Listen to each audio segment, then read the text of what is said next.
Troy, if my Netflix goes down, I get irritated because the kids are all over trying to figure out what they're going to do with their time.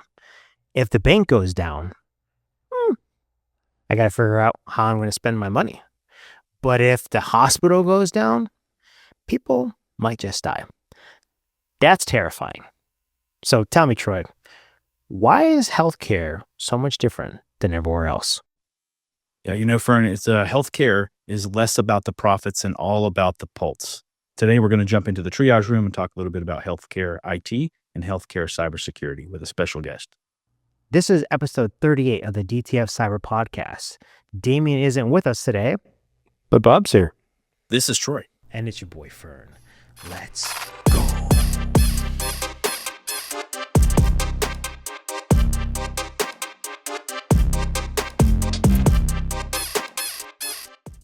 Before we get started today, we have a special guest.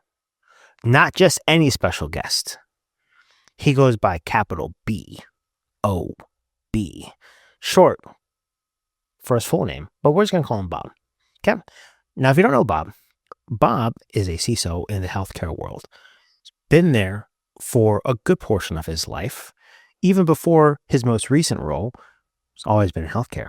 So when we decided we want to have an episode on healthcare, there's only one person that we had in mind. I don't even know how to say his last name, but I'm going to give it a shot. We have the one, we have the only, Bob Schlotfelt. Did I get it? You got it. Cool. That's who we got today. Formerly from Valleywise Health, right? The nice part is, if you're in healthcare and you're listening, I want you to know Bob is looking. So we're helping him find his next gig through the podcast. If we can do that, I might just retire from podcasting. Right? I just might get, and I'll let you. I'll get to full-time recruiting. So anyways, so we got Bob here. Everything today is going to be about healthcare centric, and with Damian going, right? So I guess we'll just get right into it. So Bob, actually, you know what? How about you introduce yourself? Because if I didn't do a good enough job, I want to make sure you get the Bob intro from Bob. No, you did a great job, and the Bob intro, I really appreciate it. Yeah, healthcare has been my bailiwick for some time now. I've been in mutual fund management, pension fund management as well. I was with St. Joseph Health out in California before I moved to Arizona a few years back. They got acquired by Providence, and so went that way. But yeah, Valleywise in the healthcare space has always been one of my expertises or passions, because it's not just about protecting the data. To me, and those in cybersecurity, hopefully they'll agree with me, it's all about the data. The endpoint protection, the SIM, the firewall management, they don't care if it's healthcare data or automotive data or financial. They don't care. And so it's about protecting the data. So the data management is key. Now in the healthcare space with regulations and HIPAA, God bless it all, they want to protect the patients and for good reason, because outside of the information that your accountant has about your financial history, your healthcare record has that and your health record. And so a health record gets compromised, Fern, you could be compromised, your bank goes down, you could be compromised and they can get your banking information. But they don't know that you had a sickness or your wife has got an illness going on or your kids have got some, disease. They just know about your finances. Yeah. Where the healthcare data, if that gets compromised, they know the intimate part of your life, the details around something that, the real bad guy out there, the real criminal, can go after you from a vulnerability perspective of your health, not just your money. Money can be made over and over again. Yeah. Well, it's even possible that they might know something that your family doesn't even know. Correct. Right? So there's a lot of times people go into the hospital and there's special forms that you have to fill out to say who can and cannot receive information. So a lot of times people will hide sickness, disease from their husband or their spouses, right? Husband and wives. So it's very personal information, but PHI, right? But it's highly protected.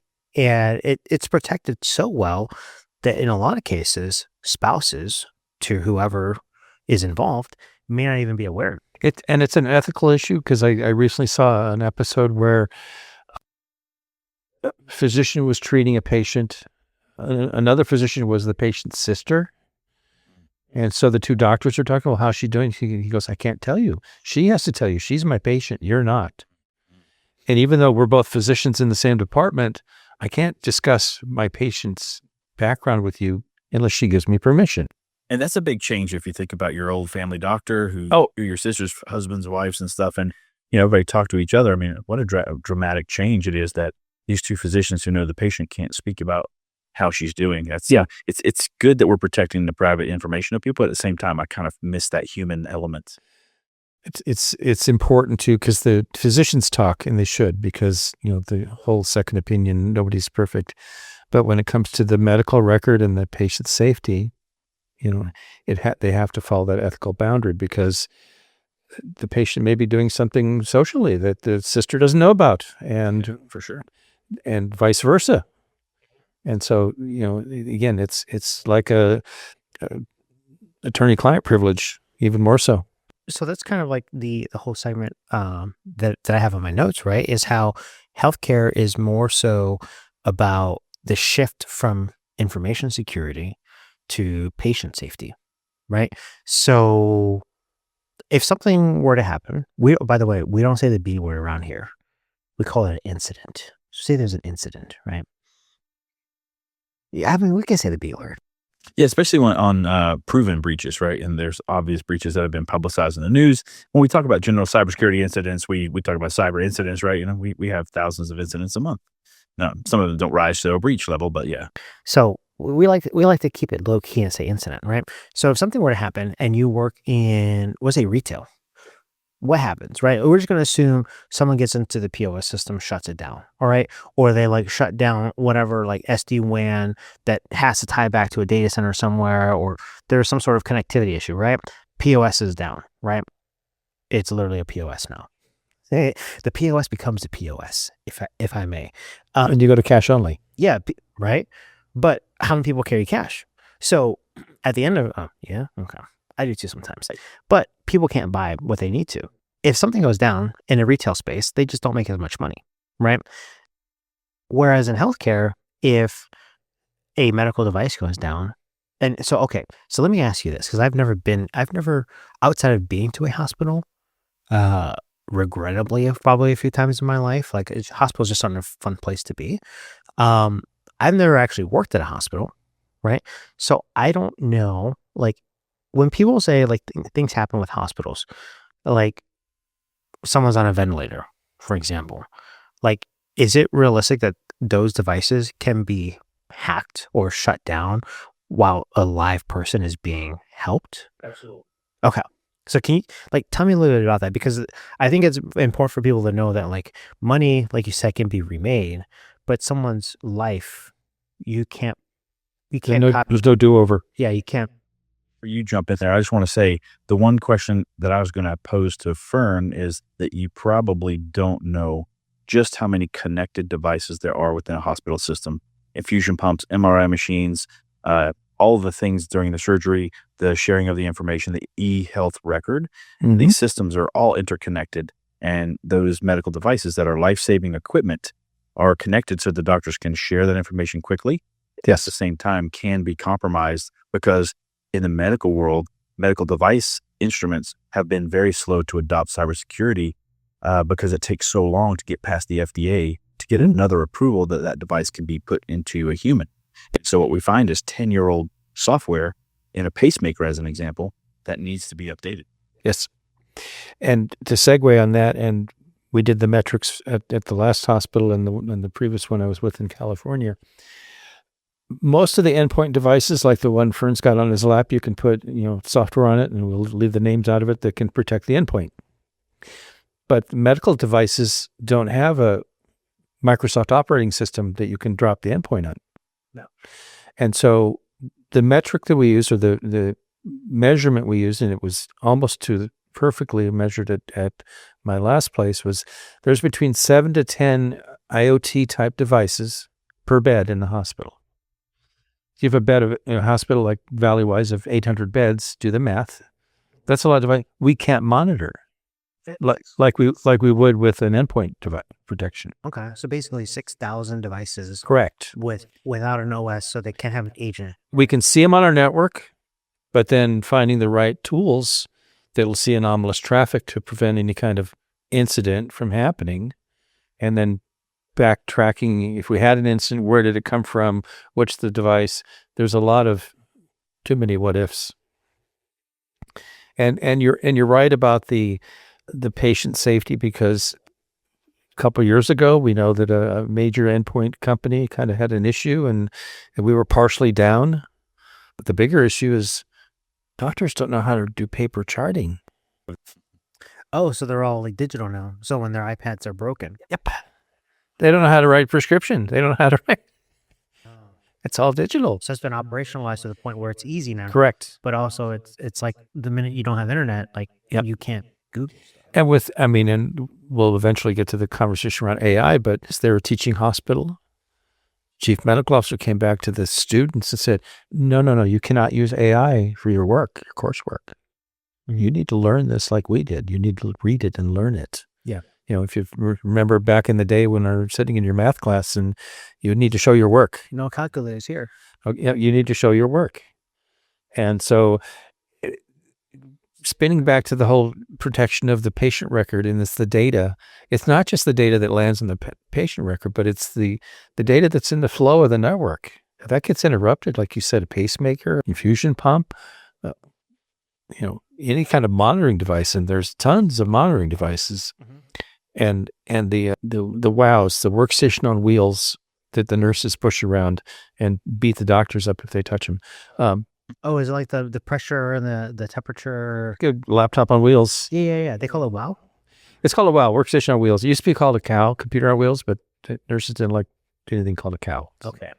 So it's called a WOW. Understandable. It's called a WOW, workstation on wheels. And so those are all, again, endpoint devices, but they're connected to everything. So they can look at patient record, they can look at the monitoring devices, it's like almost having a sock on wheels, per se. And so the importance of protecting the data is paramount and equivalent to the importance of protecting the integrity of the network. So a lot of firms, were still a little bit reticent going to the cloud because they can't touch the wire.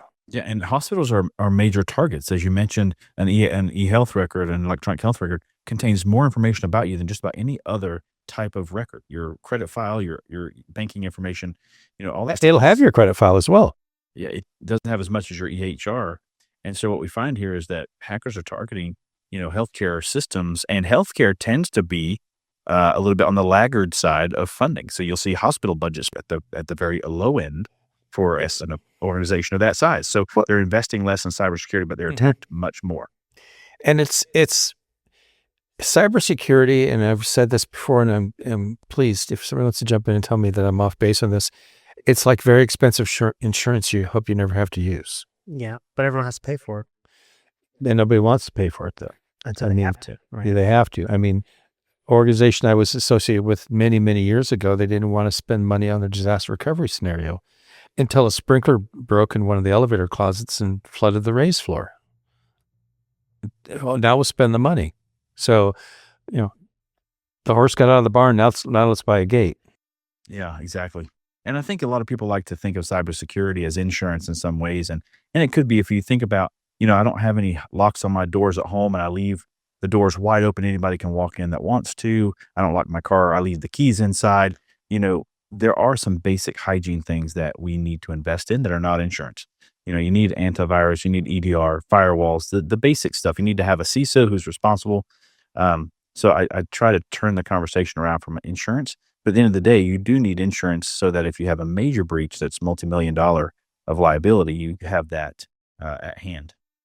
You have that, and then the other thing we can touch on is that doctors and nurses and clinicians and radiologists, they're all very highly educated people. They're all very busy at their jobs, especially if you're in a emergency department, because it's like nonstop, room to room.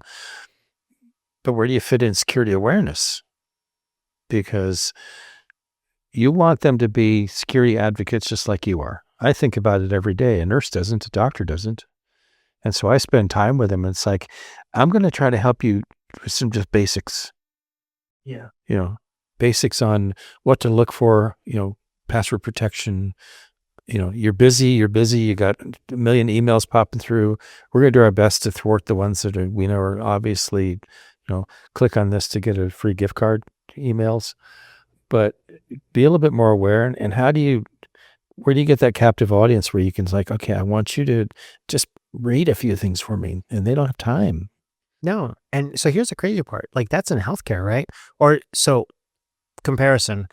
How do I say this? I've heard stories. That's how I protect the innocent or guilty. Is I've heard stories of where October is Security Awareness Month, right? I've heard that too. Right. There's a lot of companies that do some sort of, enablement training, right? Now, when they do those enablement trainings, because people could just click through it, the favorite part of these stories that I've heard, we'll say I've heard, is that you can guess you can just jump to the back, click all the boxes. When you get it wrong, it tells you the right answer, write down the letter, right? Whatever the answer is, move on to the next one, press play again, but this time turn off your headset or whatever you have, just let it run. It'll go to the very back, click, click, click, click, 100%. I mean, the people that do that don't necessarily learn. Obviously, if you did it and you got them all right and just let it play, it's fine. But most people aren't security aware. Correct. So there's ways to game the system, right? And if this isn't in this person in this story doesn't work in healthcare, they're not a doctor, they're not a nurse. They're in retail. We'll say that. We'll say retail. It's not a big deal to them, right? Like their time could be spent doing other things, but like medical professionals are busy in the hospital saving lives, right? So when I think of how they assign priority to their time, I feel like someone else's life ranks pretty high, and that the enablement training or just training in general falls pretty low. So it's kind of like the situation where the incentive isn't necessarily to do it as much or more so as you were like if you worked at a security company, like as a security vendor, right? Because then it becomes like it's almost like cultural. I will say it's a cultural difference, right? So how do you deal with that? Boy, you really threw me a tough one. The cultural difference is going to be you need to figure out what their passion is. As a company or as the person? As a company, I mean, that's hard to do as a company, right? It is. So it has to start at the top. Am I right? It has to start at the top. You've got to get the CEO, chief medical officer, chief nursing officer to do it. Another way that it helped me to kind of get the word out, I would do rounding. I'd go out on the floor, and I wouldn't do it in the emergency department because it's just crazy. Gunshot wound comes in or somebody's squirting blood, and no, I don't want to be around that. But and help me understand your pain. I'm going to give a shout out to someone you might know. You know Kim Jones? Yes. So one of the things that he said when I first met him at CactusCon 2 years ago was you got to take time to get out and meet the people. Correct. So you're saying the same thing. Absolutely. This is not two CISOs telling me the same thing. I had this years ago before I was ever in a CISO. I'd start a new job and I wanted to spend time with the user group that I'm supporting as a IT architect or a systems analyst, whatever I was doing. And with security, you wander the floor and experience their day with them. One of the things we ran into it happened at St. Joe's and it happened at Valleywise, same thing. You come into work today and you log on and you have to do your authentication, and it's not a long process, but that's when you have to like go to the authenticator or token and did it and you're logged on. And you typically, with the nurses, they badge in, badge out. That's a tap in, tap out. That's how they log on, and it knows who they are. But the system was set to every 4 hours, you got to re-authenticate. So they found a way around it. Well, they didn't find a way around it, but it was one of those thorns in their side. I'm badging in, badging out. I'm working on a patient. Oh man, I got to re-authenticate. And I'm in the middle of something. And I said, what's the security concern? Nurse's schedule is 3/12, so 12-hour days, 3 days a week, of having that 4-hour set to 13 hours. So they just one time during a shift. One time during their shift. When they start the shift, they log in and do all the big authentication, and it knows who they are, badging in and badging out. And after 13, they got to do it again. So if they take on a second shift, yeah, sorry, you got to do it again, or the next day.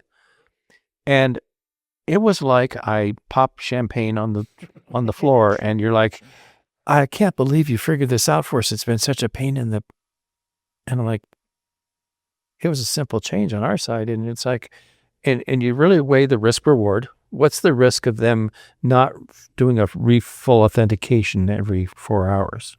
Mm-hmm. You know, it's so funny that you mentioned that, and it goes across not just healthcare, but employees across most industries have those same friction points. And what you'll find is, I'm sure that policy was in place before you started there. And if you go back and peel back the onion, who did this? It's an overzealous identity manager or somebody, hands on keyboard, who just doesn't understand people and sets the policy. I mean, almost everything that I would pull back, I would find that same thing. And so trying to meet the employees where they are, that's so important. Yeah, a lot of them goes back to the old days of, and I'm old enough to know it, Microsoft would just set defaults, and it was a default, and nobody bothered to change it because it's like, okay, 4 hours works. Yeah, 4 hours is extremely aggressive, let me tell you. No employees that any job I've had would have lived with that. It would be torches and pitchforks, I can tell you. A lot of them, it was like 4 hours is good because your morning shift, you come in at 8, you take a break at lunch. Okay, you come back from lunch, you got to re-authenticate. That made sense.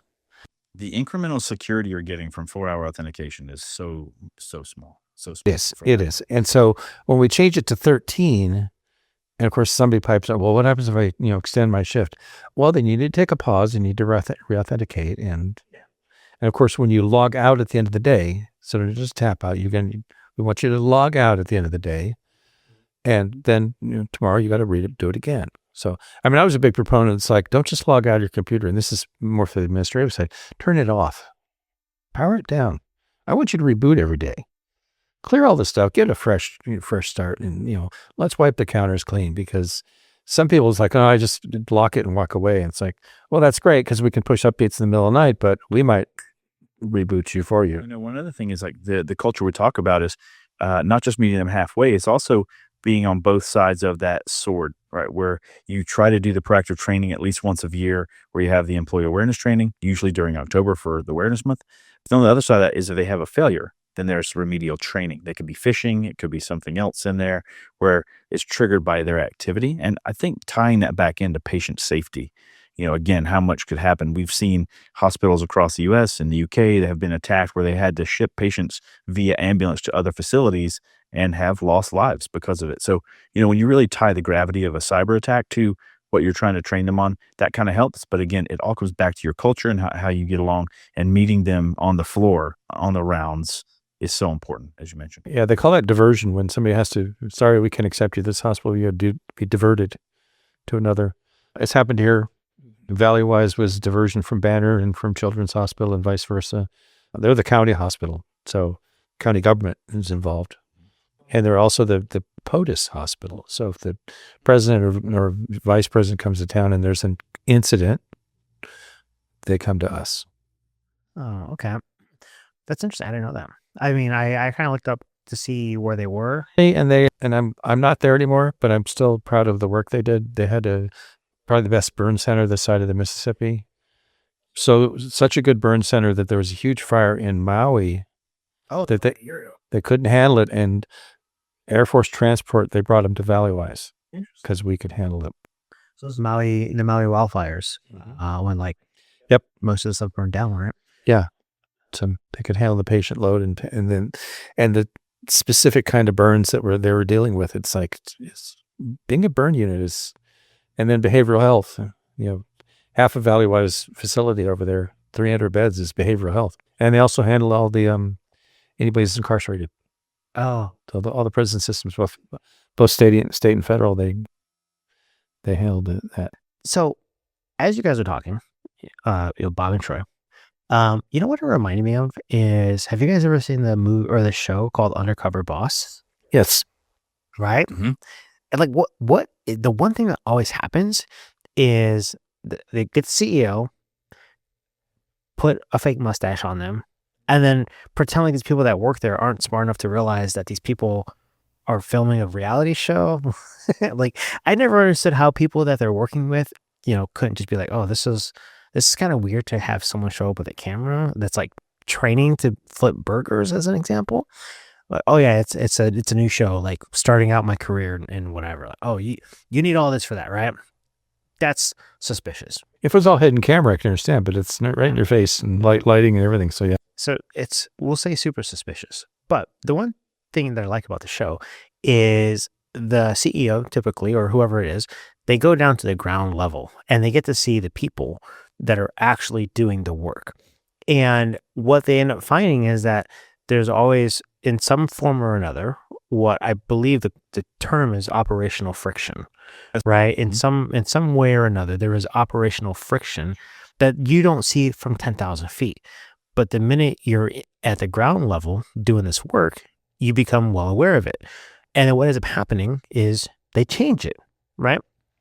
So this isn't healthcare specific, right? But I think you guys are both going to agree. And I think anyone listening would agree as well that if you're in a leadership role and you haven't taken the time to go sit with an analyst, to go sit with someone on the, we'll say the SOC team, you haven't gone to sit with someone on the engineering team to kind of see what they go through on a daily basis, not necessarily for the work, but to understand the process of what they do and where this potential logging in and out every 4 hours is, because that doesn't, I guess that what I'm thinking is that doesn't pull up or show up on any sort of report, right? So some of the biggest changes that someone can make have nothing to do with the technology. They have everything to do with the people and the process that the technology supports. So I guess long story longer is, if you're in leadership, take some time, as Kim Jones would say, spend $500 on a Starbucks gift card and take people out to coffee and talk to them and understand what their pain points are, because chances are you don't need to buy an AI tool to get some sort of ROI from the tool. You just need to help people with the process that they're trying to do that no one has helped them fix for whatever period of time. Correct. So you agree? I do agree. And I learn more down on the floor. Sometimes I'll round with the nurse, sometimes I'll round with, and I let them know ahead of time, department heads, hey, I'm going to come by. If I get in the way, just tell me, get out of the way. I understand you're here to serve the patients, and I'm going to observe. And a lot of when they'd go into a room and I'd follow, and they'd say, hey, this is Bob. He's our Chief Information Security Officer. He's just observing to see if he can help improve any processes we do. And the patient's like, yeah, whatever. But the other clinical people are like, they want to catch me on the side. It's like, well, what about this? And what about this? And what about this? Exactly. I was going to say that too, Bob, is like, you probably got an earful from everybody about things that could improve their life from a technology perspective. Correct. Or can I fix something for them? And the biggest thing I had, and it was years ago, was complex passwords. They're like, what do you mean complex passwords? 16 characters. And I said, well, yeah, we never went to 16, but a long password. I said, everything's about passwords from days gone by is password. Think about a sentence. Think about a phrase. Yeah. I love my dog. Right there, you've got I love my dog Fido. Okay, whenever you're going to have an O, have a 0. Mm-hmm. So phrases versus phrases versus a word. One. Sure. Password. And so doing those kind of things, and one guy was like, and the whole idea of special characters, it drives me crazy. I said, and this was actually a boss of mine. I talked to him about it. And I said, do you use numbers in your password? He goes, well, yeah, because I'm required to use a couple numerics. I'm like, okay, a couple of numbers, just hold on the shift key. Huh? Now it's a ampersand, or it's a $sign, or it's a, and he goes, that's easy. I'm like, we want to make it easy. So, and he was like, I've got a 14-character password with upper and lower and 5 special characters. I'm like, okay. Cool. I've said this before, but I'm going to say it again. I don't know any of my passwords. That's a good thing. You shouldn't have a password manager, and they should all be different. I literally have no idea. Like, if you ask me, like, if I got logged out of something, couldn't have a password. That's how secure I am. Yeah. Yes. And the funny thing is, Fern, too, and going back to doing the rounds with the employees, is that my wife is the CIO and CISO for Finley Automotive Group, a big conglomerate, both here in Vegas and across the West, right? And so she, when I go to take my car in to get an oil change, they always grab me. Hey, what about these printers? What about this, ERP system? Or what about this? And they're like, can you tell your wife to help us out? So just listening to the folks at the out on the floor is so important. I was the CISO at Hyundai. The car, Hyundai? Hyundai, actually, it used to be called Hyundai Information Systems North America. We're the IT company that handle Hyundai and Kia. Okay. A lot of people don't know, you probably do, that Kia is owned by Hyundai. Mm-hmm. Just like Toyota and Lexus. Well, that was just a spin-off. Okay. Just like Acura and Honda. Yeah. Toyota and Lexus. But yeah, Kia was having financial troubles, and Hyundai stepped in and acquired 51% and said, "You're a good competitor for us. We're both Korean companies. Let's keep it going." Come on into the fam. Yeah, but then if you think about Hisna, we handled Hyundai, Kia, Hyundai Capital. And then there was a marketing firm that handled both companies. There was a transmission manufacturer that was trucking. Hyundai Translead is a lot of the semi trucks you see on the road are Hyundai products. Mm-hmm. So we handle all of those. So yeah, well, they have 2 manufacturing facilities here in the U.S. That's a lot of surface area for a cyber attack. It is, and it's well, that'll be a whole different episode to talk about the Korean culture and cyber. Well, so the bottom line though is, if I'm taking one thing away, is you can't necessarily, if you're going to be in leadership, you can't be living in the district and everyone else is you can't be at the capital and everyone else is at the districts. Absolutely. Right? Because it kind of sounds like Hunger Games, where you have all the people in the capital city, the ivory towers, but they never actually see what life is like in District 12, as an example. Yeah, and if you think about it from I don't want to really get into a political standpoint, but you want to have an equal voice from everybody, not just the population centers. So, all right, just the ED, no, they're not going to make the decisions for us, the hospital, when it comes to whatever, right? Or just the ICU, or just pediatrics, or just, the operating theaters, the surgical centers, they had the strangest requests because certain music for the doctor and this and this. It was like, no. So there was a balancing act. So again, the rounding part, they would have the regular rounding and I'd show up and say, "Hey, I'm going to just follow today." And even my boss was like, "You're spending time out there doing that?" I said, "Yeah, but I'm coming to the hospital and they're seeing me." So when they get that notification that it's October Cybersecurity Awareness Month and it's coming from the desk of Bob Schlotfelt, they go, "Oh yeah, we saw that guy. He was here a few weeks ago." Yeah. It's not like we don't know who this guy is. He's sitting in the ivory tower and Yeah. It almost makes you one of them, right? exactly. Or it's almost like when the king hangs out with everyone else. Correct. Right? They're not, they're further. And when you're coming up with campaigns for security awareness, it's a little bit more palatable. Yeah. You know what that's like? It's almost like because they know who you are, they're almost willing to do it more so than if it's a complete stranger. And I doing that too, and because I was asking a couple of the people on the nursing staff, both men and women, and I said, I need to have a security awareness campaign. So what I want to do, basically marketing 101, what can I do to get security to be something you think about more often? And in marketing, they'll give you Post-it notes with the name of the company on it, or a pencil or a pen with the company name on it, or posters. And I said, posters in the break room. And they said, we don't look at the walls in the break room. I don't, forget it. Yeah, if you want to give us a notepad, that's fine, but they're flying all over the place. And no, we don't want to do that. So you needed a captive audience. I needed a captive audience, and I needed to be able to focus my message. Even if it's only a message that might take you 3 minutes to read, but I need to focus it. Can I guess? You can guess. The urinals. Well, it was actually the backs of the doors in the stalls in the men's and ladies' room on the back of the door. And I thought about that and I thought, really? And then I called my counterpart at Banner. I'm like, we're talking about this. And he goes, that's what we do. So in The hospital, in the employee areas, they don't do it. I don't think they do it in the patient areas because they use different facilities. But yeah, you could go into a stall and close the door and there's a security awareness poster on the door. You got a captive audience because they're not on their phone. The phones are usually in the drawer. They don't carry them on the floors. Oh, They're like, cool. And you got a captive audience of, 3 to 10 minutes, depending on how long they takes to do their business. So, and I thought that's the weirdest thing in the world. And then all the clinicians I talked to, they're like, we've seen it so many different places where they, it's just and we'll see something and it'll be like, and it's actually a nice break because we're stressing about a patient or diagnosis or just, that's their, 5 square feet of nobody bothering me. in sales they call that a pattern interrupt, Okay. right? So think about a lot of times if you get an email like as a cyber leader, a lot of the emails you get are pretty much the same. You want to grab coffee?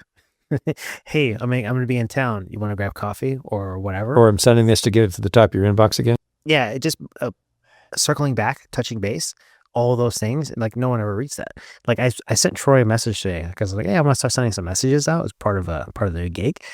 And I sent it to Troy, and he was like, I actually kind of perked up when I read this. So I'll have to show that to you, Bob, so you can tell me what you think about it. But It was very systems interrupt kind of programming there, Fern. I appreciated it. When I was anecdotally, I was with a firm in LA, big call center company, 110,000 people. Vendors would come in and they'd, here's a golf club head cover. And if you take the meeting, you get the club that goes in the head cover. Anyway, I had him hand me an iPhone. I had all kinds of stuff, the smart watches. And the one that got my attention the most, I got this box in the mail. Sometimes they would just send a box. It's like, hey, here's an invitation to whatever. Box in the mail, handwritten note, hoping to get lucky and get my foot in the door in the name of the company. She sent me a rabbit's foot. A little furry thing we used to keychain. She sent me a rabbit's foot. And I thought that was the most unique one I had. And I called her. I said, you got a call back because of this, because I'm an animal rights activist. And no, I was going to jump all over it. But so, no, I'm old farm boy. Like, this was really impressive. What was more impressive or as, equally impressive about that was the handwritten note. That was the best part. And we don't get that very often. I can't stress that enough for my vendors. I used to have an office in New York I would go to once or twice a quarter at my last job. I would walk in and there'd be a stack of mail there and I'd thumb through it. There once in a while, there'd be a handwritten note from someone and I'm like, call that guy back. Yep. And she was with, I think it was Arbus. No, one of the monitoring firms. And I'm like, I want to fight to get this girl our business because, the Semantic rep coming. I went into a company that had experienced 2 mergers, and we had Semantic, McAfee, and Trend somewhere, and I needed to have 1 and not 3.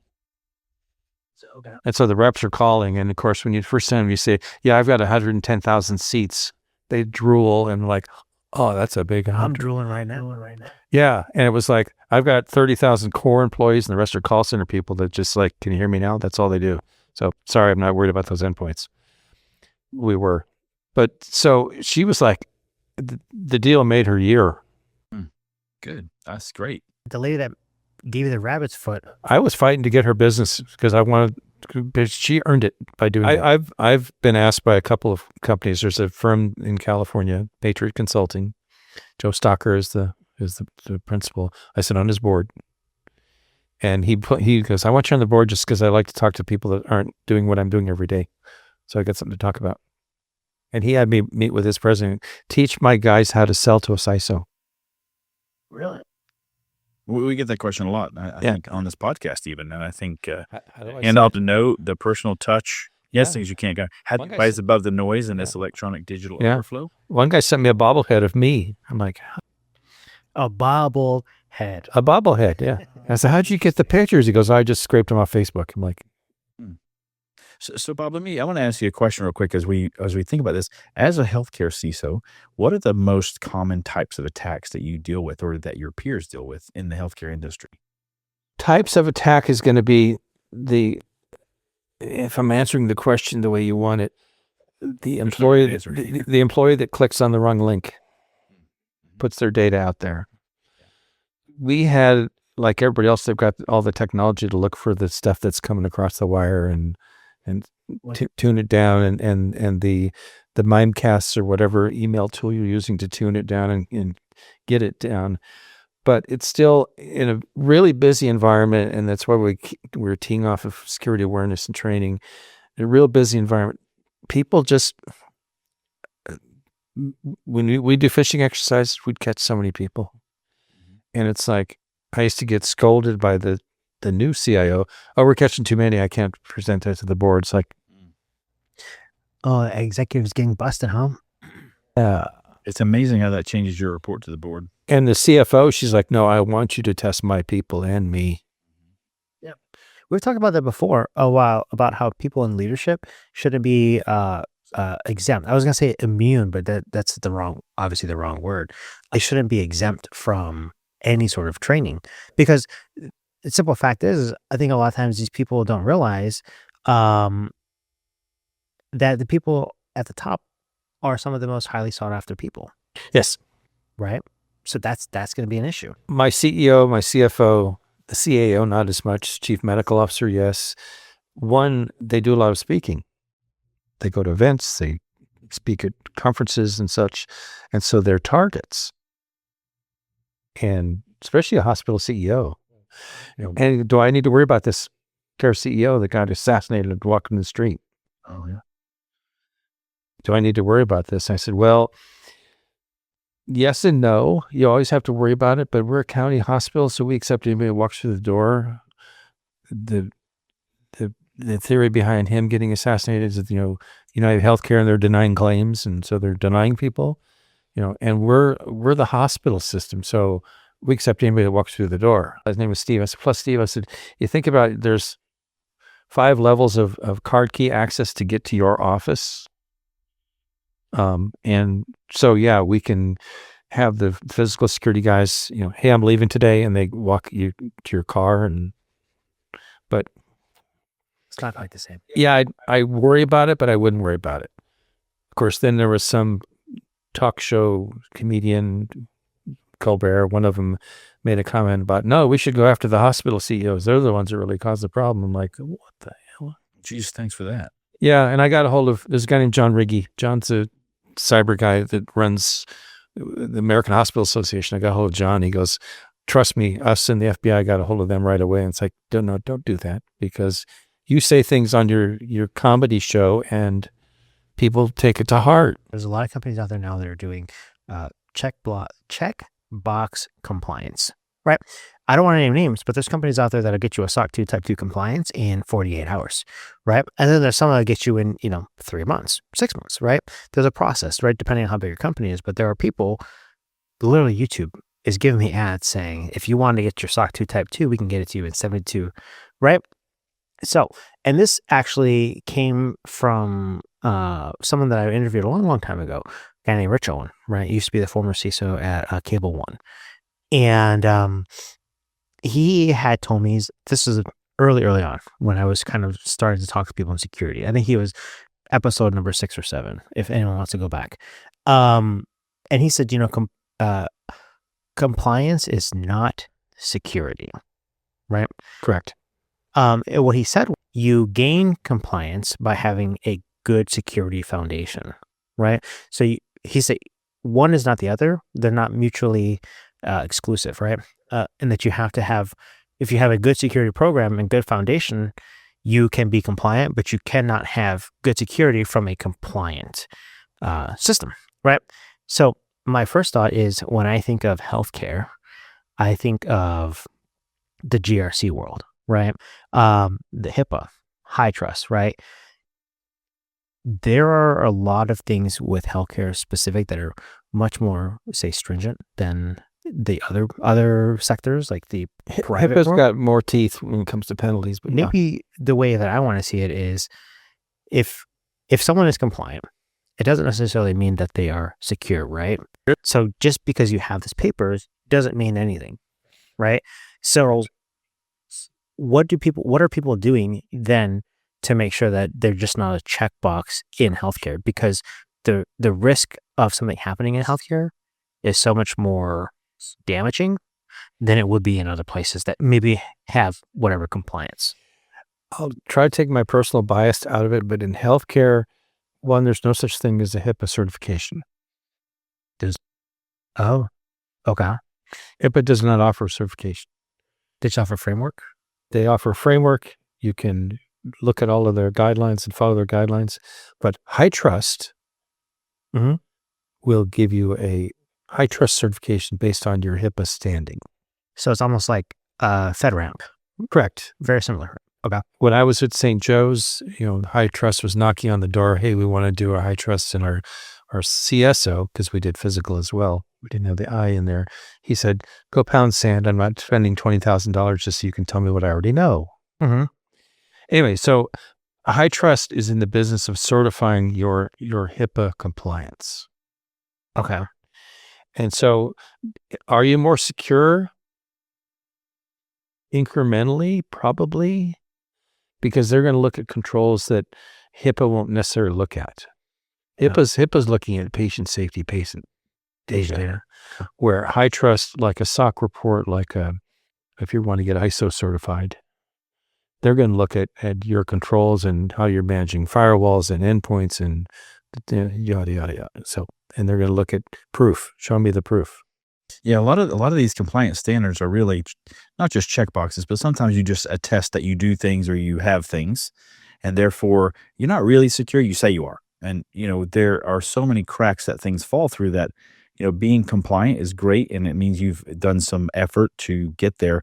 But being secure and having a security mindset of testing your defenses, filling those gaps with technology, people, or process, and continually improving the efficacy of detection and response, that is completely different on the security side than the compliance of just checking the boxes. But compliance helps. And I can tell you that in healthcare, more than any other industry, including financial services, which is second, but healthcare specifically, the compliance regulations have driven CISOs and hospital systems to invest in cybersecurity. So there is that positive factor that has helped. And one of the things that I've said to compliance people that I work with, governance risk compliance auditors, PCI auditors, I want you to come in and tear me apart as a CISO, because you're the first line item on my budget request. Oh, okay. If the auditor comes in and says, you got to do X, Y, and Z, then I'm going to spin that around saying, when I'm going to the board saying, the auditors are telling me I need to do X, Y, and Z. So that's the state of the state. And here's the people, process, technology, and dollars I need to get there. So that the auditors don't tell me that anymore. So okay. I would be lying if I told you I heard that anywhere else, right? I've never heard that before, but I find it interesting because you're essentially asking to fall on the sword. I am, and it's for the benefit of the company. You shouldn't be afraid of the auditor. Okay. Well, plus, if you open it with the auditor, they love you. They're like, I'm going to open the kimono and I'm going to show you whatever you want to see, because nobody's perfect. Yeah. And if you can point out something that, yes, we can have a debate over, and you may lose the debate because I'm going to tell you no, you go pound sand, because I'm not going to do that. But on the other hand, I've got a guy who I've worked with forever. He's out in Tennessee now. I've used him as a pen tester a dozen times. He was with me when we were at Experian and they're getting ready to go public, and they said, here's $60 million, make it all perfect. And we did. We were all contractors, so we got to spend the money. Stood up the socks, stood up all the, anyway. Chad, break in. Hospital, he did our pen testing. I need you to try to hack one of our IoT devices to see how far you can go. Mm-hmm. Obviously, don't kill a patient. Yeah, be safe. But he got to a point, it's like, I can disrupt this infusion pump with my next keystroke. Critical. Oops. Yeah. Yeah. Okay. Maybe that might be a really interesting takeaway for someone listening, is that I would potentially argue that a lot of people don't want what you just said, because it opens them up for critique from leadership, or it potentially shines a light in something that could cost them their job.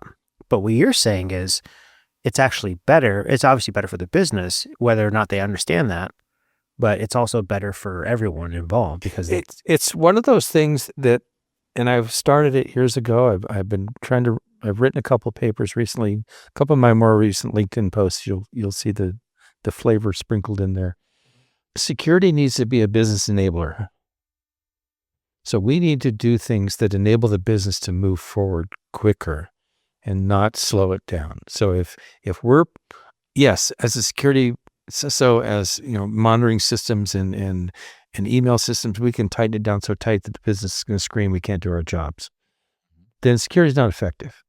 So if the auditor, can come in and say, we're going to look at these things, and we're like, for HIPAA, for PCI, whatever regulatory body I need to follow, here's the guidelines I have to follow. Security, to a certain degree, and boy, I'm coming back with all these anecdotes I've had over my life, is more of a dictatorship than a democracy. Okay. You must do this. Not, hey, let's take it to vote and decide if we want to do this. No, we must have a password on every system. It's a dictatorship. But with the auditor and with regulatory environments, in HIPAA especially, it's like, the doctors know, the nurses know, the hospital administrators know, the CEO, the CFO, the CISO know. There are certain things we must do. Okay. Going back to flight days, I'm going to push the envelope as far as I can before I go over that edge and die. But we're going to go right to the edge where we must do this, and we're doing it, but we want to give them the most flexibility as we can to enable the business to do the job. Hospital system, yeah, they're there. Do no harm, serve every patient, but they still want to make money. That's the only reason they're there. And this is the information that CISOs get to find out.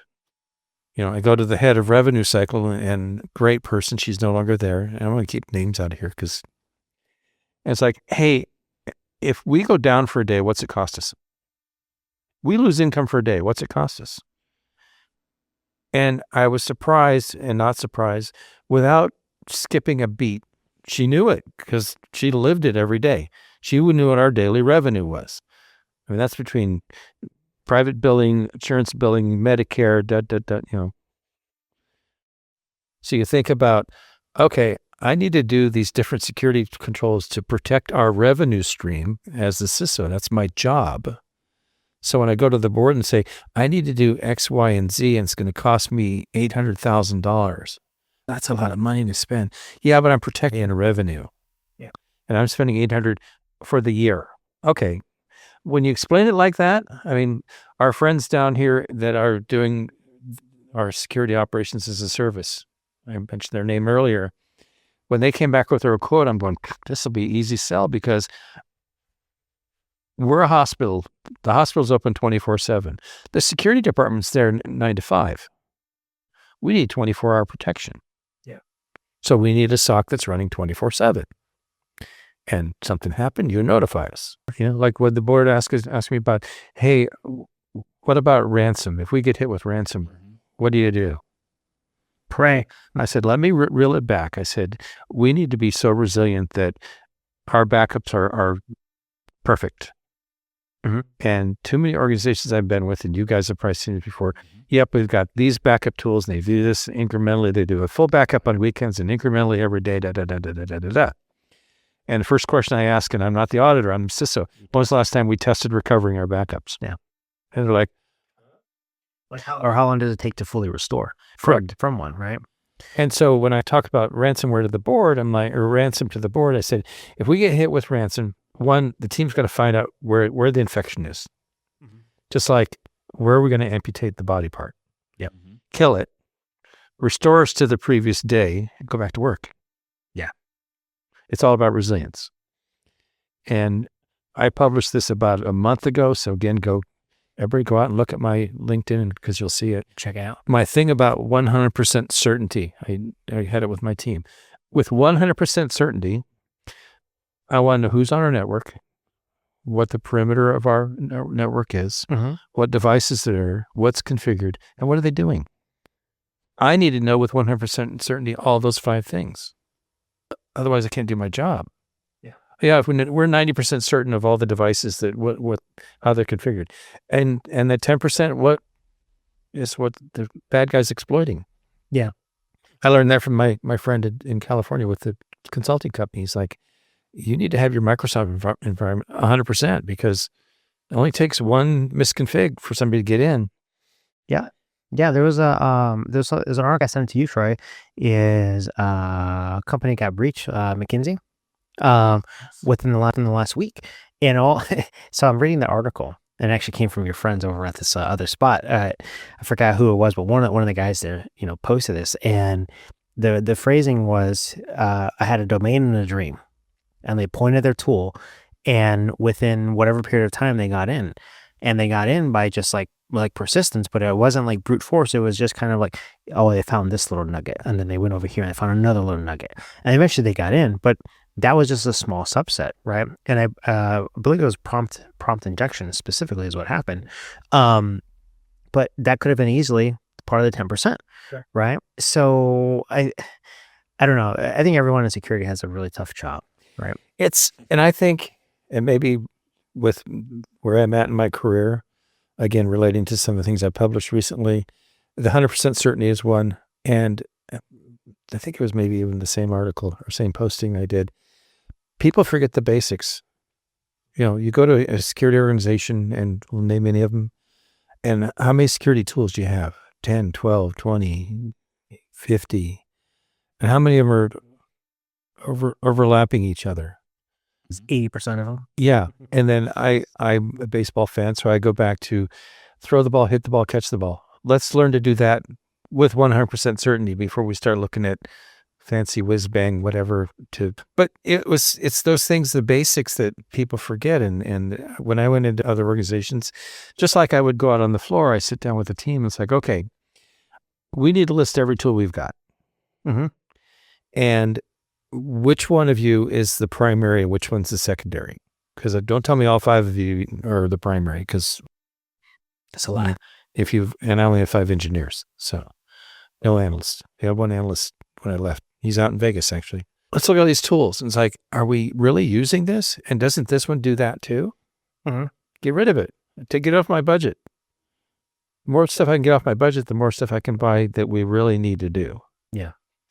We were talking earlier about compliance and checking the box, and that one of the things I did around vendor risk management, and maybe it's a whole different podcast about vendor risk management, is you need to look at threat intelligence. You need to look at the vendors and their activity. So you get the bit sites of the world, and it's like, I'm going to monitor you because I don't want you calling me a week after you've been breached that, oh, you've been breached.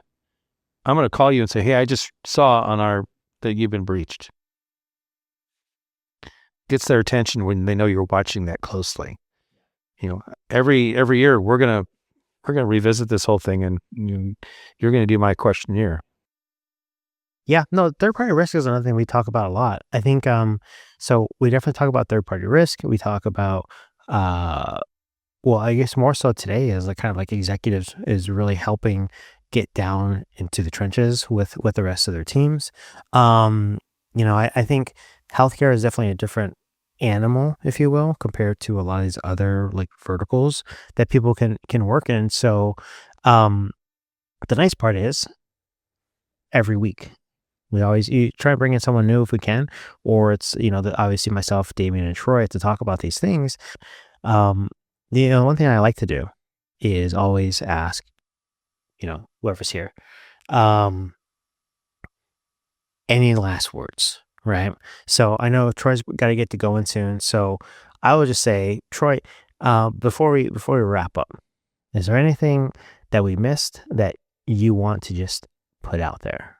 Absolutely. I think, the statement, all heroes don't wear capes. Not all heroes wear capes, I guess is it. Yeah, that applies to the healthcare IT and cybersecurity teams. I have so much respect for these guys. Maria Sexton from UMC here in Las Vegas, who's moved to Tennessee now. We miss her and Brad tremendously. But like the people who dedicate their lives, there's more of a mission here than anywhere else. They're saving patient lives and they're protecting hospital systems. They're doing it with a much lower budget, with much higher risk. and all these things. And so just want to support you guys and say thank you for what you're doing. And please continue to lean on the community. If we can help at all, let us know, because you guys are doing God's work out there. Bob, hit us with a nugget. And then we'll wrap it up. I had a nugget where when you're presenting to the board of directors, it's always interesting because, these are the people that the CEO has to also genuflect to. Mm-hmm. And the board would ask a question like, Bob, and they ask about ransom, which we talked about, and they ask me, do you have enough resources to get the job done? Say no. And I'm standing there next to the CEO, CFO, they're all sitting next to me here. And they just reviewed my budget request and didn't approve everything. And I was like, I'll never say no to additional resources. That was my answer. That's a good answer. Well, and one of the board members who used to be general counsel, and now he's since retired, but he's a board member. And he said, that's a good answer. And we're going to push him to make sure that you have all the resources you need. Thank you, sir. So be willing to say the things that people might not be willing to One say. of the things I learned back from my days in the military and even coming up the corporate, and sometimes it can be shoot yourself in the foot, but be able to tell truth to power. So that's the nugget, is especially in security, because you got to knock on the CEO's door or the CIO's door or call them at 3 a.m. and it's like, we have a problem. Here's the problem. You're my next call. You got to call the CEO. I'm going to give you all the information I can. It's when you delay that call that you have a problem. You hear stories about somebody got breached. We're going to try to fix it before I have to call the CIO. And a week goes by and they still haven't fixed the whatever issue. And then you're done. Yeah. Your career is toast. Okay. So tell truth to power, but it's a learned skill where when you set it up ahead of time, when I interviewed with Kelly, I'm like, and he understood the role. I said, things are going to happen and you're not going to like what I got to tell you. Yeah. But I'm going to be measured and I'm going to tell you immediately, and I'm not going to sugarcoat it. I'm going to give you all the facts I can. And I had to coach him from a perspective that if we have an incident and my team's working on the incident, you'll get all your updates from me. Yeah. Don't go around me and call the lead guy who you've known for 20 years. You call me because he's working. Yeah. My job is to report. His job is to work the incident. So tell truth to power and respect the chain of command. Okay. I like it. It kind of, I guess, to tie it to healthcare. Rip off the Band-Aid, right? Rip off the Band-Aid, get it over with, because if you tell someone the truth, they can't be mad at you. Well, telling the truth. in healthcare, if you've been around any hospital systems or watched TV shows around healthcare, you've got students and residents and second year and third year and fourth year residents, but they all have to answer to the attendant. Think about AI in a healthcare environment. They can produce all kinds of great data, but unless the attending signs off on it, it's just data. Yeah. So the attending has to be the one to sign off on it, because if I'm sitting, and I've been in this position before, sitting opposite a general counsel for a hospital system, and I'm on the defendant, I'm trying to, get money for my guy and get settled. I'm going to say something like, my client hired an MD, he didn't hire an AI, because if you put AI in the patient record, you better disclose it. And attending had to sign off on that, whatever data was put there. Otherwise, the lawsuit's is going to go. Yeah. Crazy stories from the healthcare world. They're fun. So I'm sure we'll have Bob on again, more healthcare stories. And I guess I thank both of you guys for hanging out, doing the little podcast, the DTF Cyber Podcast, Bob. And I guess with that, we'll just see you next week. Yo, this ain't your average cyber attack. If the systems go down, there ain't no coming back. Forget the money lost, it's about patient care. When a digital heartbeat hangs in the air, it's life and death in this digital fight. Legacy systems burning under the light, patching up networks instead of a wound. Gotta protect the data of everyone. It's life and death in this digital fight. In this digital fight.